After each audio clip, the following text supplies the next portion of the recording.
आचार्य रामचंद्र शुक्ल के निबंध कविता क्या है के इस चौथे भाग में हमने निबंध के एक अन्य खंड मार्मिक तथ्य को सम्मिलित किया है। सबसे पहले हमारे लिए यह जानना जरूरी है कि आखिर मार्मिक तथ्य होता क्या है। जब कोई मनुष्य काव्य रचना के लिए प्रेरित होता है तब उसके और प्रकृति के बीच भावात्मक आदान प्रदान शुरू हो जाता है। इनमें से कुछ भाव वह बाहरी तत्वों से ग्रहण करता है और कुछ उसके आंतरिक चेष्टा के फलस्वरूप उत्पन्न होते हैं। जब कभी आंतरिक चेष्टा के फलस्वरूप उत्पन्न हुए भाव काव्य में आरोपित करता है तब काव्य में एक नए तत्व की उत्पत्ति होती है। इसी को मार्मिक तथ्य कहते हैं। वास्तव में कवि का मूल कर्म ही यह है कि वह साधारण से वाक्य में भी मार्मिक तथ्यों को खोज निकाले। आइए अब देखते हैं कि आचार्य रामचंद्र शुक्ल ने इसके बारे में क्या कहा है। मनुष्येतर प्रकृति के बीच के रूप व्यापार कुछ भीतरी भावों या तथ्यों की भी व्यंजना करते हैं। पशु पक्षियों के सुख, हर्ष, विषाद, राग, द्वेष, तोष, क्षोभ, कृपा, क्रोध इत्यादि भावों की व्यंजना जो उनकी आकृति, चेष्टा, शब्द आदि से होती है वह तो प्रायः बहुत प्रत्यक्ष होती है। कवियों को उन पर अपने भावों का आरोप करने की आवश्यकता प्रायः नहीं होती। तथ्यों का आरोप या संभावना अलबत्ता वे कभी कभी किया करते हैं, पर इस प्रकार का आरोप कभी कभी कथन को काव्य के क्षेत्र से घसीटकर सूक्ति या सुभाषित के क्षेत्र में डाल देता है। जैसे कौवे सवेरा होते ही क्यों चिल्लाने लगते हैं। वे समझते हैं कि सूर्य अंधकार का नाश करता बढ़ा आ रहा है, कहीं धोखे में हमारा भी नाश ना कर दे। यह सूक्ति मात्र है, काव्य नहीं। जहाँ तथ्य केवल आरोपित या संभावित रहते हैं वहाँ वे अलंकार रूप में ही रहते हैं। पर जिन तथ्यों का आभास हमें पशु पक्षियों के रूप, व्यापार या परिस्थिति में ही मिलता है वे हमारे भावों के विषय वास्तव में हो सकते हैं। मनुष्य सारी पृथ्वी छेंकता चला जा रहा है। जंगल कट कट कर खेत, गांव और नगर बनते चले जा रहे हैं। पशु पक्षियों का भाग छिनता चला जा रहा है। उनके सब ठिकानों पर हमारा निष्ठुर अधिकार होता चला जा रहा है। वे कहाँ जाएं?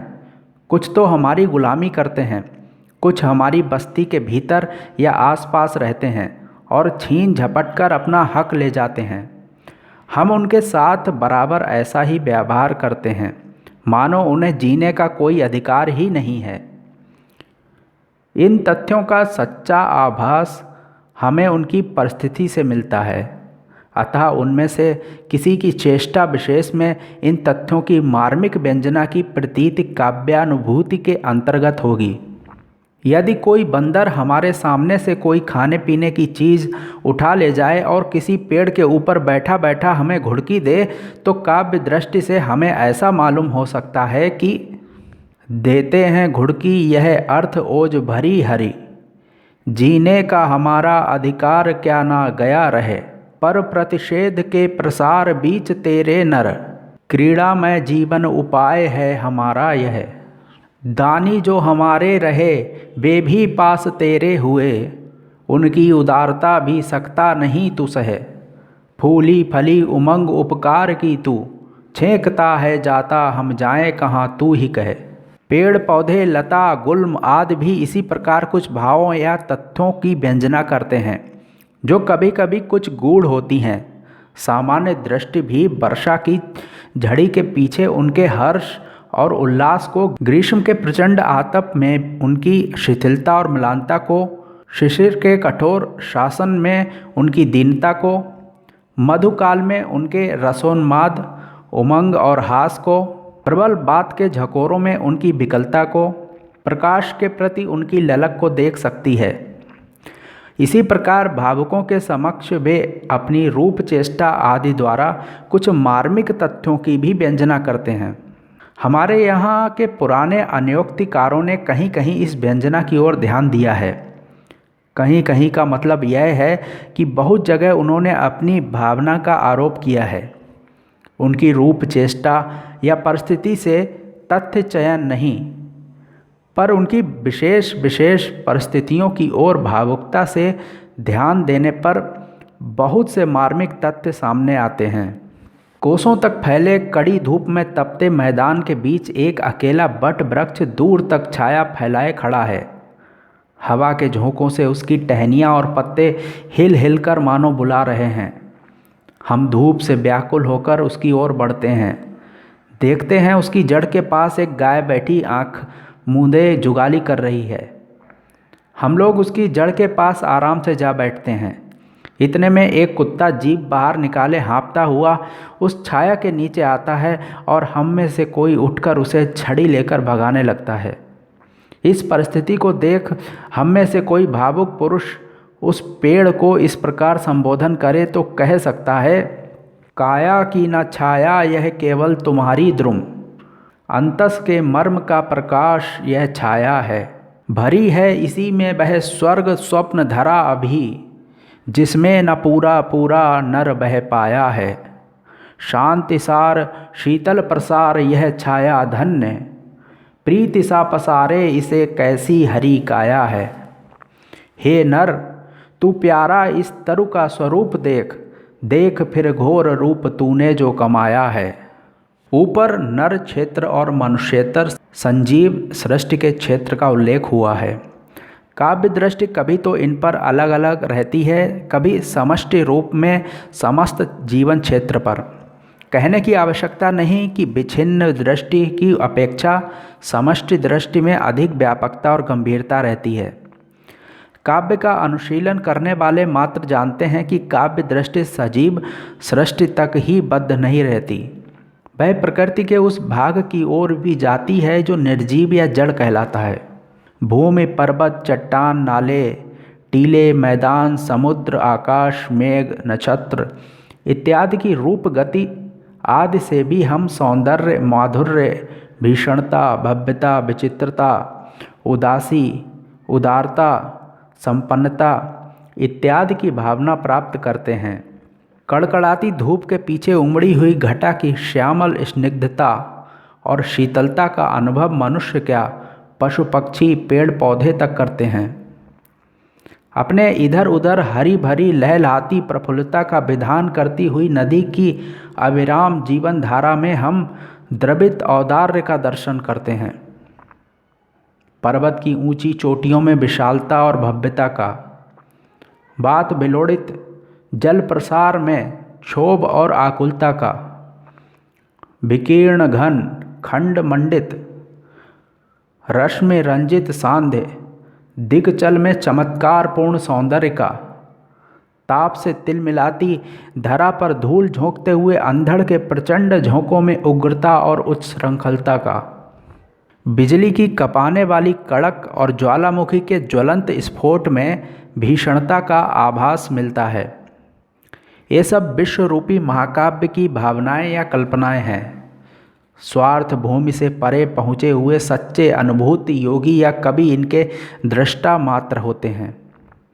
जड़ जगत के भीतर पाए जाने वाले रूप, व्यापार या परिस्थितियां अपने मार्मिक तथ्यों की भी व्यंजना करती हैं। जीवन में तथ्यों के साथ उनके साम्य का बहुत अच्छा मार्मिक उद्घाटन कहीं कहीं हमारे यहाँ के अनयोक्तिकारों ने किया है।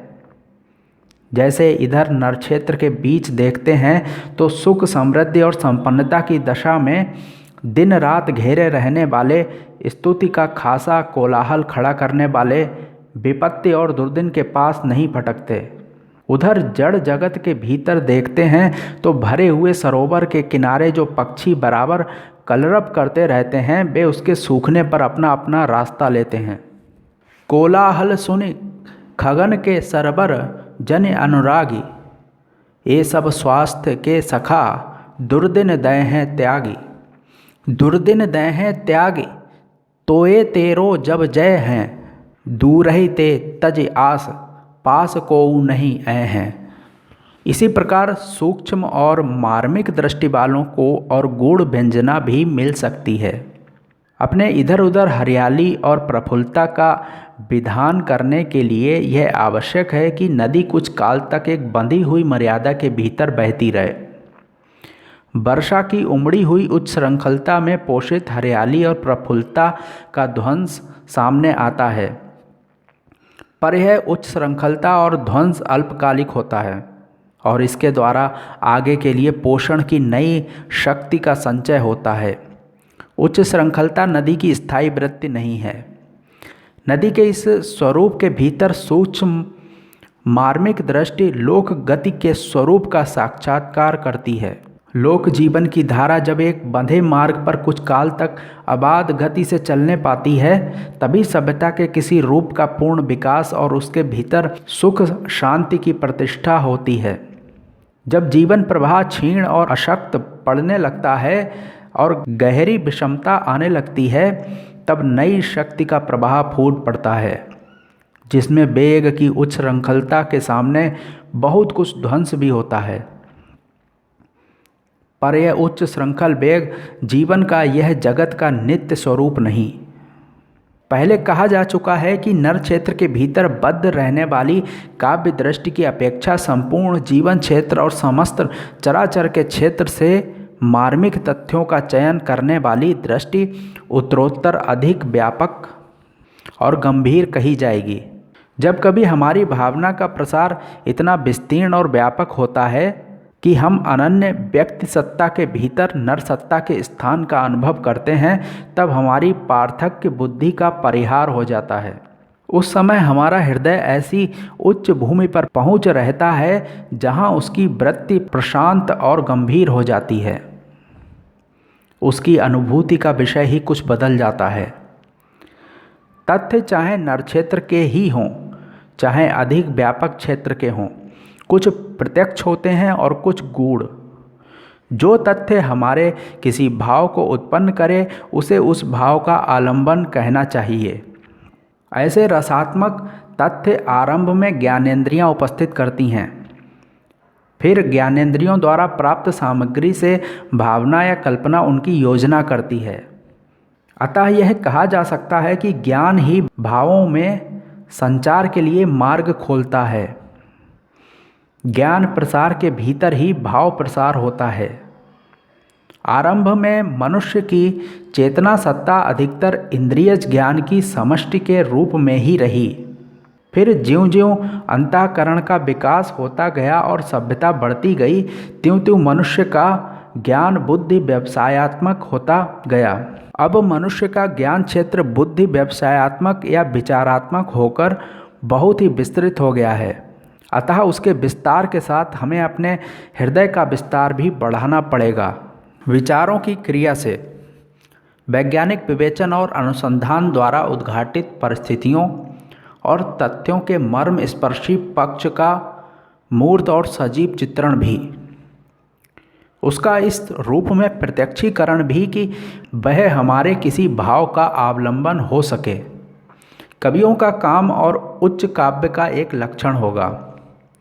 कहने की आवश्यकता नहीं कि इन तथ्यों और परिस्थितियों के मार्मिक रूप ना जाने कितनी बातों की तह में छिपे होंगे।